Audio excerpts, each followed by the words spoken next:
पसीने की मेहनत से खड़े किए वो अब दरारों से भरे हुए हैं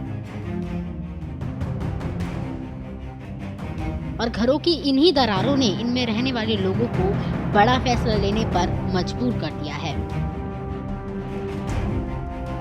जिन घरों में पीढ़ियां गुजरी, जिन घरों में जिंदगी गुजारने का सपना था, वो घर अब रहने लायक नहीं रहे। हर दिन बढ़ती दरारें खतरा बढ़ा रही हैं, इसलिए घर खाली करने पड़ रहे हैं। पर अब जाएं कहां, ये कोई नहीं बता रहा और इसलिए परेशान होकर लोगों ने कर लिया है बड़ा फैसला।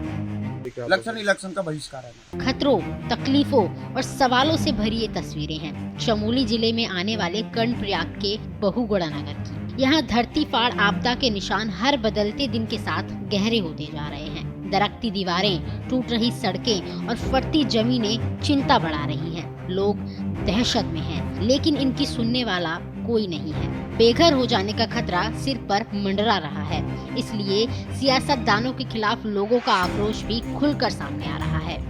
हम तो साफ नेता कोई आए भी खास नहीं है और आएंगे भी तो हम ये कहेंगे किसी ने हमारे कुछ नहीं सुना न सुन रहे हैं। वो आ रहे हैं, ये चिन्ह लगा रहे हैं और इनसे कह रहे हैं कि आपको ये होगा वो होगा और किसी ने कुछ नहीं किया। कर्णप्रयाग के इस हिस्से के हालात ऐसे हैं कि कब कौन सा घर मिट्टी में मिल जाए कुछ पता नहीं। ज्यादातर घर नहीं, खंडर बन गए हैं। ऐसा इसलिए हुआ क्योंकि कर्णप्रयाग के बहुगुणा नगर में जमीन धंस रही है। पिछले 2 सालों से यहाँ ऐसे हालात हैं। प्रशासन ने ऐसे लोगों को बचाने के लिए खतरा बन चुके कई घरों को खाली करने का आदेश दे दिया। खतरों के निशान भी घरों के बाहर लगा दिए गए हैं।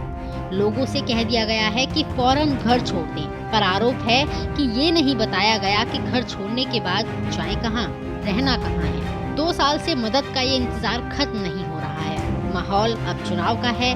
प्रदेश में आचार संहिता लगी हुई है। प्रशासन और अधिकारी चुनाव की तैयारियों में जुटे हुए हैं, लिहाजा मदद फौरन मिल पानी मुश्किल लग रही है। लेकिन यहाँ के 40 परिवारों के लिए हर पल खौफ और संकट बढ़ा रहा है।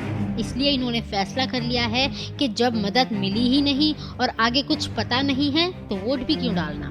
देखिए, हम 2 साल से परेशान हैं। कहीं हमारे बच्चे, छोटे छोटे बच्चे कहीं निवास कर रहे हैं, कहीं हम रह रहे हैं, कहीं बुजुर्ग रह रहे हैं, कहीं हमको बस अड्डे में दिया गया है। लेकिन नेता आ रहे हैं, जा रहे हैं, प्रशासन आ रहा है, जा रहा। प्रशासन यह कह रहा है कि आगे जो देहरादून में तय होगा या दिल्ली में तय होगा हम उसके ऊपर कार्यवाही करेंगे। लेकिन मुझे लगता नहीं कि कोई भी प्रशासनीय नेता इस मामले में हस्तक्षेप करने को तैयार है। और जैसे कि ये चुनाव आ चुका है, चुनाव में भी कई नेता आ रहे हैं कि हम ये कर देंगे, हम वो कर देंगे, लेकिन मुझे लगता नहीं कि कोई नेता कुछ कर पाएगा। इलेक्शन का बहिष्कार है।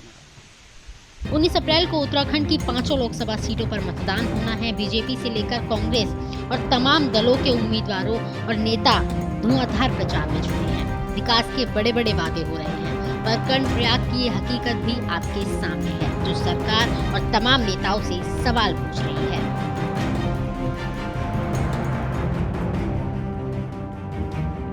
कर्णप्रयाग में आपदा आए 2 साल हो चुके हैं। तब से अब तक बहुगुणा नगर के लोग आपदा का दंश लगातार झेल रहे हैं और सरकार अभी तक पीड़ितों के जख्मों पर मरहम नहीं लगा पाई है।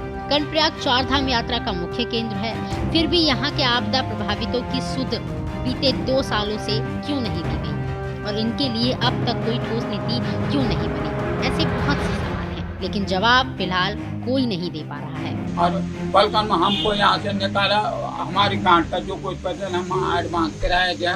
अब वोट तो जैसा हमारा बड़ा वाला लड़का बताएगा वैसे करेंगे, पर है सरकार ने किसी ने कुछ नहीं किया। और ये मैं आज मेरे को भी 84-85 साल हो गए, लेकिन मैं जानता हूँ कि ये तो लोग आते हैं, वो समय सब कुछ बोलते हैं, तो करता कोई खास नहीं है ना। दर्द में जीते परिवारों ने चुनाव बहिष्कार का ऐलान किया है। चुनाव बहिष्कार समस्या का हल नहीं है, लेकिन आवाज सरकार तक पहुंचे। इसके अलावा इन लोगों के लिए कोई और विकल्प नहीं है। प्रदेश में निर्वाचन आयोग अलग अलग कार्यक्रमों के जरिए वोटरों को जागरूक कर रहा है ताकि वोट प्रतिशत बढ़ाया जा सके, लेकिन वोटिंग के बहिष्कार के ऐलान के साथ तस्वीरें लगातार प्रदेश के अलग अलग हिस्सों से आ रही हैं, जो सभी को सोचने पर मजबूर करती हैं। ब्यूरो रिपोर्ट, श्रेष्ठ उत्तराखंड।